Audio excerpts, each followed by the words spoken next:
জীবনের বড় বড় মুহূর্তে আমাদের মনে হয় প্রিয়জন বা বন্ধুদের জানালে খুশি হবে, মনে হয় সুখ ভাগ করলে দ্বিগুণ হয়। কিন্তু সত্যি বলতে কি জানেন, সবসময় তা কিন্তু হয় না, বরং অতি তাড়াতাড়ি মুখ খোলাই হয়ে দাঁড়ায় সবচেয়ে বড় ভুল।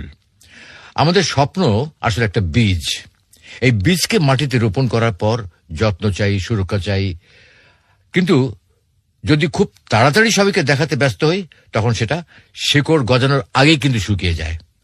বাস্তব অভিজ্ঞতা বলে, যত বেশি স্বপ্ন শেয়ার করবেন, তত বেশি হিংসা, ঈর্ষা আর বদনজরের চোখ আপনার দিকে পড়বে।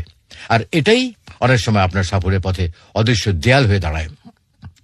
আমরা যাদের বন্ধু বলে বিশ্বাস করি, তাদের সবাই আন্তরিক নয়। কিন্তু কেউ চায় আপনি ভালো থাকুন, কিন্তু কখনোই তাদের চেয়ে কিন্তু ভালো না। তাই তারা হাসি মুখে অভিনন্দন জানালেও মনে মনে কিন্তু আপনার ব্যর্থতা কামনা করতে পারে। এটা তিক্ত হলেও কিন্তু সত্যি কথা। আমরা ভাবি কি জানেন, অন্তত পরিবার তো আমাদের সবচেয়ে নিরাপদ জায়গা, তাই না?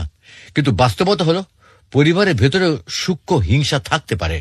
ভাই, বোন, আত্মীয় কেউ কেউ চাইতে পারে যে আপনি তাদের ছাড়িয়ে না যান। এই গোপন প্রতিযোগিতা অনেক সময় আপনার আনন্দকে নিঃশব্দে বিষিয়ে দিতে পারে। অনেকে বলে বদল তো শুধু কুসংস্কার, কিন্তু অভিজ্ঞতা বলে অন্য কথা। মানুষ যখন আপনার উন্নতি দেখে ঈর্ষায় পড়ে, তখন সেই নেতিবাচক এনার্জি আপনার জীবনে প্রভাব ফেলতে পারে। কাল্পনিক ভয় নয়, নীরবতা দুর্বলতা নয়, বরং শক্তি। চুপ থাকা মানে ভেতরে ভেতরে প্রস্তুত হওয়া।